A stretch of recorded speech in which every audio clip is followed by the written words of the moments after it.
Well students, मैं राजकुमार BA द्वितीय same की इस क्लास में आपका स्वागत करता हूं। आज का हमारा टॉपिक है अकबर को एक राष्ट्रीय शासक क्यों कहा जाता है। अकबर की गणना न केवल भारत अपितु विश्व के महान शासकों में की जाती है। उसने अपने शासनकाल 1556 ईस्वी से 1605 ईस्वी के दौरान शून्य से आरंभ करके एक विशाल साम्राज्य की स्थापना की, जो मौर्य साम्राज्य के बाद भारतीय इतिहास का सबसे विस्तृत साम्राज्य था। उसने अपने साम्राज्य को एक राष्ट्रीय स्वरूप प्रदान करने का प्रयास किया। उसने विभिन्न धर्मों के प्रति धार्मिक सहनशीलता की नीति को अपनाकर अपनी प्रजा को एक सूत्र में पिरोने का कार्य किया। उसने विभिन्न क्षेत्रीय सांस्कृतिक परंपराओं को एक साथ मिलाकर एक समन्वित सांस्कृतिक परंपरा के विकास में अहम योगदान दिया। निसंदेह अकबर एक राष्ट्रीय शासक था। पहला पॉइंट है एक विशाल साम्राज्य की स्थापना करना।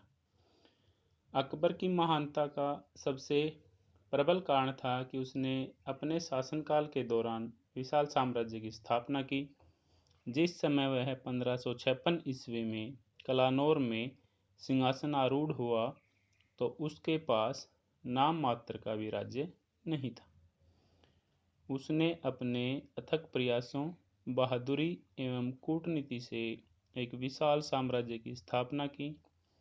उसका विशाल साम्राज्य पूर्व में बंगाल से लेकर पश्चिम में अफगानिस्तान तक तथा उत्तर में कश्मीर से लेकर दक्षिण में गोदावरी नदी तक फैला हुआ था। उसने विशाल साम्राज्य की स्थापना केवल व्यक्तिगत गौरव प्राप्त करने के लिए नहीं की थी, अपितु वह समस्त भारतीय उपमहाद्वीप को राजनीतिक एकता के सूत्र में पिरोना चाहता था और वह अपने उद्देश्य में सफल भी रहा। नेक्स्ट पॉइंट है अकबर की राजपूत नीति। अकबर ने राजपूत शासक वर्ग के प्रति एक नई नीति अपनाई, जो पहले से चले आ रहे संघर्ष के विपरीत सद्भाव, मैत्री और सहयोग की भावना से प्रेरित थी। इससे मुगल साम्राज्य और राजपूत राज्यों के बीच मैत्रीपूर्ण संबंधों का एक नया अध्याय शुरू हुआ। अकबर की राजपूत नीति पूर्णतः सफल सिद्ध हुई और इसे अकबर की कूटनीतिक प्रतिभा का सर्वश्रेष्ठ उदाहरण माना जाता है। राजपूतों के सहयोग से अफगानों के विरोध की समस्या समाप्त हो गई। साम्राज्य विस्तार तीव्र गति से हुआ और भारत में मुगल साम्राज्य को एक सुदृढ़ आधार प्राप्त हुआ। राजपूतों को मुगल शासक वर्ग में प्रतिनिधित्व देकर अकबर ने स्पष्ट कर दिया कि मुगल राज्य भारत में एक विदेशी राज्य नहीं है, बल्कि इसकी जड़ें भारत की भूमि में हैं और इसे भारतीय प्रजा का सहयोग भी प्राप्त है। नेक्स्ट पॉइंट है प्रशासनिक एकीकरण।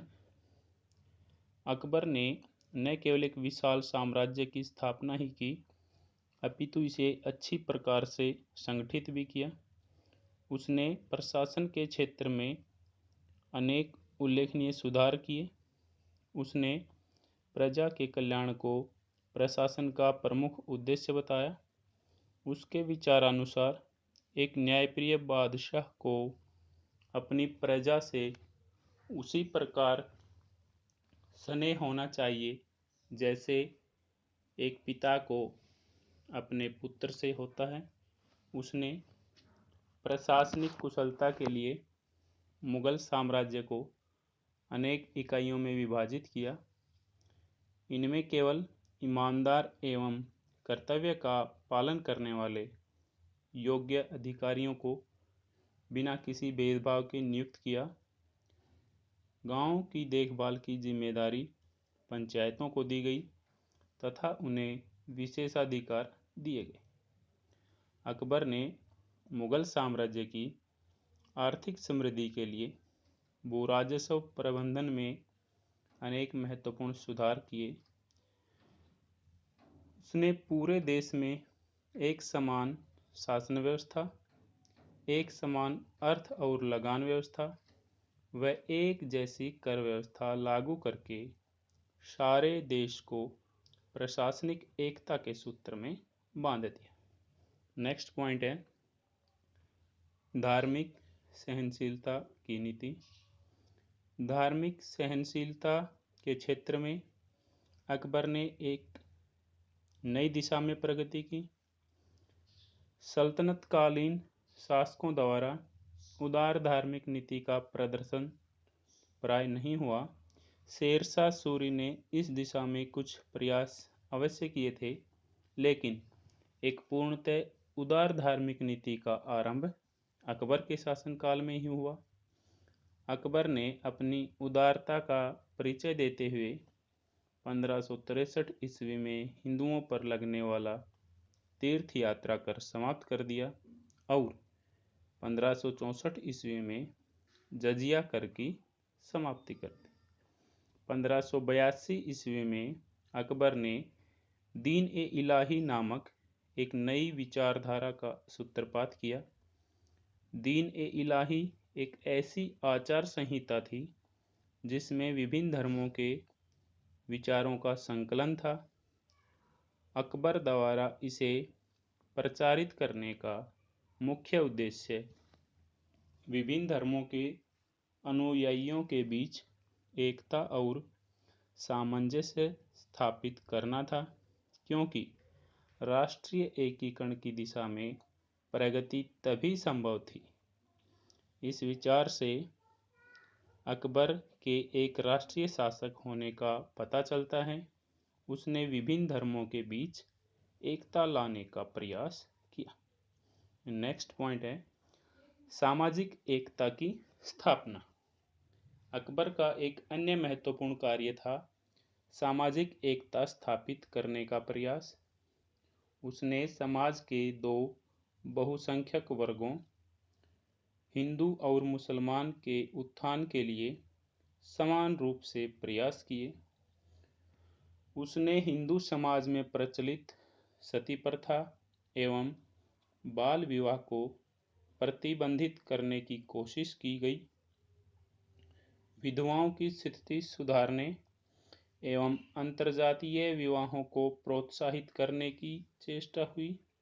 इसी प्रकार मुसलमानों के दाढ़ी रखने, गोमांस भक्षण, शराबखोरी, रमजान का व्रत रखने एवं हज की यात्रा समाप्त करने का प्रयास अकबर की तरफ से हुआ।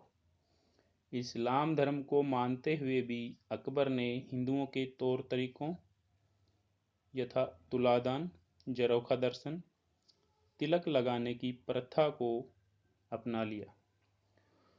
वह हिंदुओं के पर्वों एवं त्योहारों जैसे दशहरा, दिवाली, होली, रक्षाबंधन, जन्माष्टमी आदि को पूरी श्रद्धा, भक्ति एवं उत्साह से मनाता था। ऐसा कर वह समाज के सामने एक आदर्श प्रस्तुत करना चाहता था, जिससे सभी व्यक्ति एक साथ मिलजुल कर प्रेम पूर्वक रह सकें। अकबर की सुलह कुल की नीति ने आपसी विभेद को मिटाने एवं एक सुसंगठित राज्य, समाज और राष्ट्र निर्माण में अमूल्य योगदान दिया था। नेक्स्ट पॉइंट है सांस्कृतिक समन्वय की स्थापना। अकबर के काल में सांस्कृतिक समन्वय का प्रभाव स्थापत्य कला, चित्रकला, संगीत एवं साहित्य के क्षेत्र में भी देखा जा सकता है। अकबर ने भारत की विभिन्न क्षेत्रीय शैलियों की मुख्य विशेषताओं को मुगल शैली में समाहित किया। राजपूताना, मालवा और जौनपुर एवं बंगाल की शैलियों का स्पष्ट प्रभाव फतेहपुर सीकरी के भवनों पर है। इस शैली के मुख्य भवन हैं बुलंद दरवाजा, जामा मस्जिद, जोधाबाई का महल, राजा बीरबल का महल इत्यादि। आगरा के किले में जहांगीरी महल की दीवार अत्यधिक अलंकृत है और इस पर भारतीय अलंकार शैली का प्रभाव स्पष्ट है। अकबर के काल में चित्रकला के क्षेत्र में भी सांस्कृतिक समन्वय की प्रक्रिया जारी रही। ईरानी और भारतीय चित्रकला शैलियों का सम्मिश्रण हुआ। अकबरकालीन चित्र शैली में शासक वर्ग के जीवन का चित्रण किया गया, लेकिन प्रस्तुतिकरण की शैली पूर्णतः भारतीय है। इसके अतिरिक्त अकबर के दरबार में कई प्रसिद्ध हिंदू चित्रकार भी थे, जिनमें दसवंत, बसावन, केशव, सांवलदास, हरिवंश आदि प्रमुख हैं। संगीत के क्षेत्र में भी ईरानी एवं भारतीय परंपराओं का समावेश हुआ। अकबर ने संगीत को दरबारी शिष्टाचार का अभिन्न अंग बनाया। उसके समय का सर्वाधिक प्रसिद्ध संगीतज्ञ तानसेन एक हिंदू था।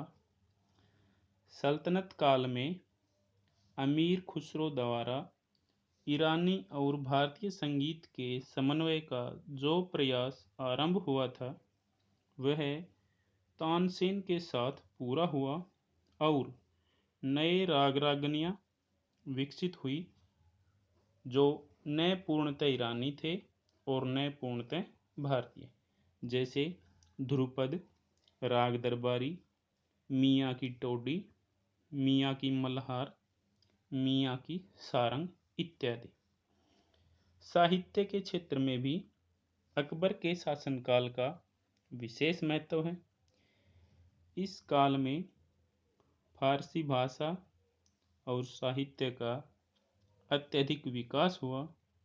उसके दरबारी इतिहासकार अबुल फजल की रचना अकबरनामा इतिहास पर एक मानक ग्रंथ है। निजामुद्दीन अहमद की तबकाते अकबरी और बदायूनी की मुंतखाब उत तवारिख इस काल की दो अन्य महत्वपूर्ण ऐतिहासिक रचनाएं हैं। अकबर ने संस्कृत व अन्य भाषाओं से फारसी में विभिन्न ग्रंथों का अनुवाद भी करवाया, जिनमें बदायूनी द्वारा रामायण का, अबुल फजल द्वारा पंचतंत्र का, फैजी द्वारा लीलावती का अनुवाद अति महत्वपूर्ण है। तुर्की भाषा में लिखी हुई बाबर की आत्मकथा तुजक ए बाबरी का फारसी भाषा में बाबरनामा शीर्षक से अनुवाद किया गया। हिंदी भाषा एवं साहित्य के दृष्टिकोण से भी अकबर का शासनकाल उल्लेखनीय था। इसी काल में तुलसीदास की रचना रामचरितमानस लिखी गई। यद्यपि तुलसीदास का अकबर के दरबार से कोई प्रत्यक्ष संबंध नहीं था, फिर भी अकबर के शासनकाल की उदार परंपराओं हिंदी भाषा के विकास के लिए उपयुक्त वातावरण बनाया। हिंदी के प्रसिद्ध कवि अब्दुर रहीम खान खाना भी अकबर के दरबार में थे, जिनके दोहों का आज भी हिंदी साहित्य में विशिष्ट स्थान है। निष्कर्ष रूप में अकबर ने भारत को राजनीतिक दृष्टि से एकता के सूत्र में पिरोया व एक समान नीतियां लागू की। भारत के विभिन्न संप्रदायों एवं वर्गों में एकता एवं समन्वय की भावना स्थापित करने के लिए अथक प्रयास किया एवं राष्ट्र निर्माण में योगदान दिया। उसने भारतीयों में यह चेतना जागृत की कि विभिन्न जातियों, धर्मों, संप्रदायों एवं वर्गों में विभक्त रहते हुए भी वे एक राष्ट्र के निवासी हैं। इस चेतना को जगाकर उसने राष्ट्र निर्माण में योगदान दिया। निसंदेह अकबर एक राष्ट्रीय सम्राट था। आज के इस टॉपिक में इतना ही। Thank you.